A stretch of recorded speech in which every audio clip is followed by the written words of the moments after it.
rápida como isso. Estamos prestes a uma data de Natal. Hoje é o Dia da Consciência Negra. Os jovens negros estão morrendo na periferia. A polícia está matando. Os brancos também. Então, que se trocasse esse nome, Dia da Consciência Negra, para o Dia da Consciência Coletiva, para o Dia da Consciência da Educação Social, para o Dia da Consciência ao respeito ao outro.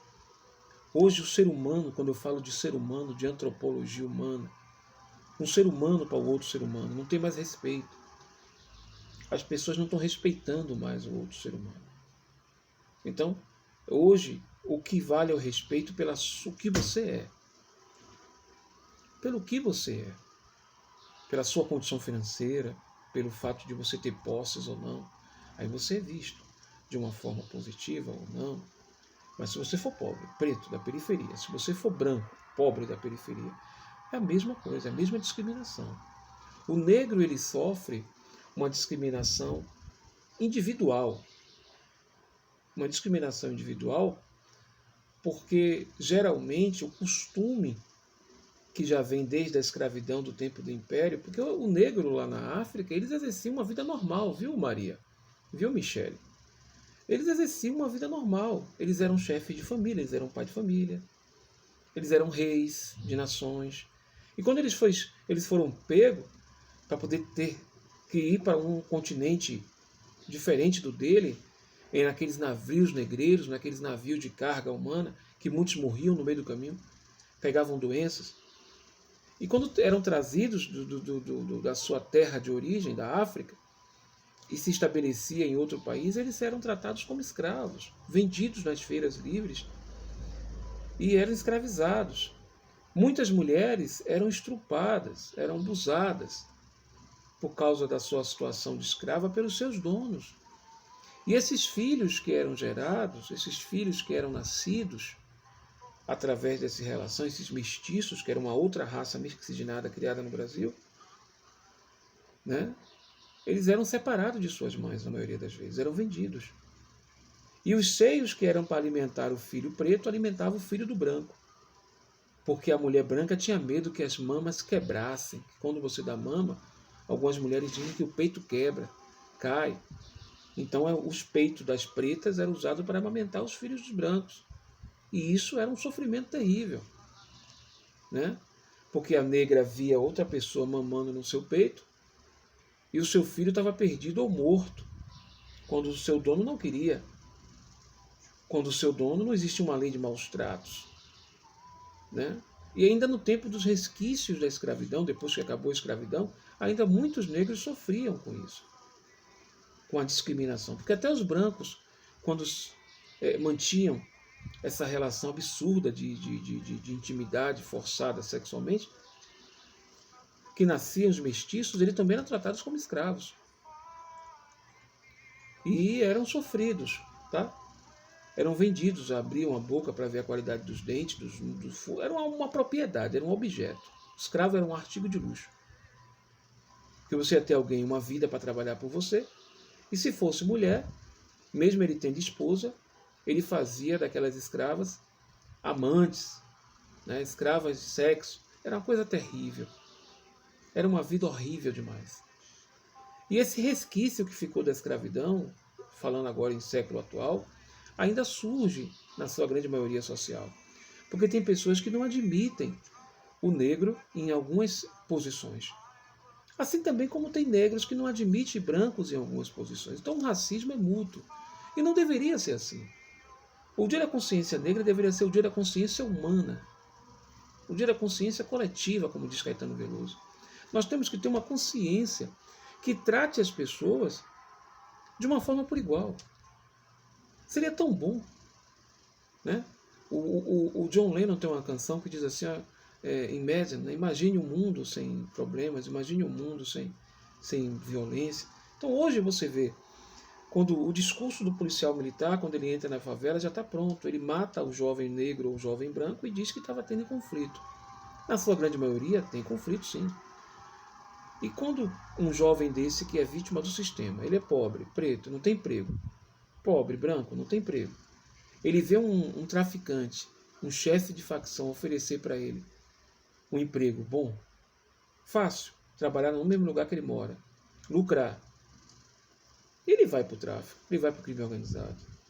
E lá, quando ele vai para o crime organizado, ele é tratado, né? Ele é recompensado, só que ele não é treinado. Aí, quando ele vai em confronto com a força do governo, a força do Estado, porque tem que aparecer a força mesmo, para restringir o crime, ele não é treinado, ele não é prático em guerrilha. Ele não tem, ele pode até portar uma pistola, uma 9mm, um fuzil, um calibre 12, enfim, não importa a arma que ele vai portar, ele pode até portar. Mas ele não tem a capacidade de debater com o sistema, com o soldado da PM treinado, né? Com a tropa da PM, uma tropa da Rondesp, uma tropa, enfim, de qualquer agrupamento da Polícia Militar, que é treinada para aquilo. Aí ele acaba tombando. Porque em um confronto entre traficante e polícia militar, o polícia militar, ele é treinado. Aquele batalhão é treinado para aquela situação de sinistro. Mas o jovem não, ele vai dar tiro aleatoriamente. E o policial militar, quando está em confronto, você sabe que tomba. O jovem tomba, morre. E muitas das vezes é um filho de uma mãe solteira, preta, ou então é um filho de uma mãe solteira branca. E a mãe sofre. Independente de cor, a mãe sofre. Quando vê o corpo do filho ao solo, ela vai querer que aquele filho dela levante e vá para casa com ela. Mas ele não vai mais, porque ele está com uma bala, um projétil de arma de fogo na cabeça. Ele foi vítima de uma violência brutal causada por uma atitude que ele mesmo causou, que ele mesmo escolheu. Então a tristeza é mútua de ambos os lados. O Dia da Consciência Negra tinha que ser o Dia da Consciência Humana. Nós estamos em meio a uma pandemia. Uma pandemia onde o coronavírus, esse patógeno, esse vírus, esse monstrinho invisível aos nossos olhos, eles estão atacando a pele negra e a pele branca. É o maior exemplo. Tudo bem que eu sei que o coronavírus é algo mortal, mas o maior exemplo de união da raça humana contra algo foi agora na pandemia. Você viu pretos e brancos, loiros e mulatos, presos em casa por causa de uma ameaça. Pretos e brancos, mulatos, pardos, presos em casa por causa de uma ameaça nuclear, posso dizer assim.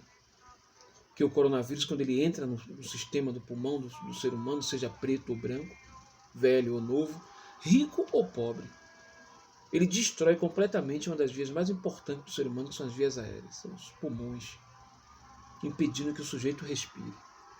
Ele tem que ir para a UTI, senão ele vai morrer. E olha lá quando ele resiste. E que se ele sair da UTI, ele passa por situações terríveis, porque ficam sequelas. E essas sequelas são mortais. Às vezes a pessoa não aguenta. O coronavírus é isso. Ele ataca pretos e brancos. Mas, professor, o senhor está dizendo que o coronavírus foi uma coisa boa? Não. Não estou dizendo isso. Só estou lhe dizendo que foi o maior exemplo de união de raças. Contaminou judeus e muçulmanos. Contaminou adoradores de Alá, admiradores de Maomé, admiradores de Yeshua Hamashi de Minizaret, admiradores de Jesus Cristo, admiradores dos judeus de Abraão, admiradores dos orixás, admiradores dos espíritas, admiradores dos santos católicos. O coronavírus atingiu a todos. Então, dia 20 de novembro, em meio a essa pandemia, deveria ser o dia da consciência humana. Deveria ser o dia da organização humana, do amor humano, do calor humano, da capacidade de unir as pessoas. Porque hoje nós estamos vendo, né, em 1987, né, foi criado essa lei 1716. Né? Em 1989, em Brasília, foi criada a lei 1716, que é a lei do racismo. Onde hoje está muito evoluída. O crime de racismo hoje você pode pegar de 1 a 3 anos de reclusão e multa. Hoje existem vários tipos de racismo, né? Como sempre teve. Mas essas nomenclaturas vão chegando, vão sendo nomeadas pelos parlamentares, pelos pensadores, pelos legisladores, e isso vem se transformando à medida do tempo. Está todo mundo me compreendendo o que eu quero dizer. E isso vem de uma forma muito ruim, porque você cresce um jovem negro de periferia ou uma jovem branca de periferia, já mora em periferia e não tem muita abertura, porque você é periférico ou periférica. E se você colocar isso no seu coração, você não consegue nada. Nós não temos que nos lidar pela cor que nós temos, ou então pela situação financeira, ou por onde nós moramos. O que nós temos que ter, olha para mim, é que você é humano. Você é humano. Estamos vivos. Estamos vivos. Já somos vitoriosos, independente de ser preto ou branco. Independente de a pessoa ser gay ou ser homem, ser uma lésbica ou ser uma mulher, não é a opção sexual ou a cor dela que vai definir o que ela é. É o que pulsa dentro dela, o coração. É o coração que pulsa dentro dela. Eu sou professor porque eu amo ser. Eu ensino para brancos e pretos, pardos, caboclos. Eu não nego as minhas origens. Por lado de meu pai, eu sou índio. Por lado de minha mãe, eu sou escravo. Então eu sou um exemplo vivo de uma mistura mistogênica. De uma mistura. E eu não vou me deixar guiar por isso. Quem não me respeitar por bem vai ter que me respeitar por lei. E eu não vou me esconder atrás de um partido político, eu não vou me esconder atrás de uma pele para eu querer meus direitos. Eu vou querer meus direitos como ser humano. Não por causa de um dia de uma consciência negra, mas com o dia da consciência humana. É o que nós não temos. Por exemplo, agora, nós temos vários tipos de racismo. Vários tipos. Não deveriam haver. Eu creio em Jesus Cristo. Se você crê em Maomé, é problema teu. Se você crê nas entidades do Candomblé, nas entidades do Umbanda, é problema teu. Eu não posso ir contra o que você pensa, nem o que você pretende. Direitos humanos. O dia da consciência negra teria que ser o dia da consciência branca, preta, o dia da consciência humana. Não só o negro chora, não só o branco chora. O pai de família, quando vai para trabalhar ou procurar emprego porque ele está desempregado, são pretos e brancos. O pai de família, quando ele chora, é porque o negócio está difícil. Porque o homem é mais duro para chorar. Mas o homem chora. A mulher, quando ela é espancada por um cidadão que ela dizia amar ela é espancada, sendo ela preta ou branca. O jovem, quando ele cai tombando no asfalto, vítima de uma arma de fogo de um traficante ou de um soldado da polícia militar, branco e preto. Mas uma coisa você tem que entender. De todos eles, presta atenção. O sangue é vermelho. O sangue é vermelho.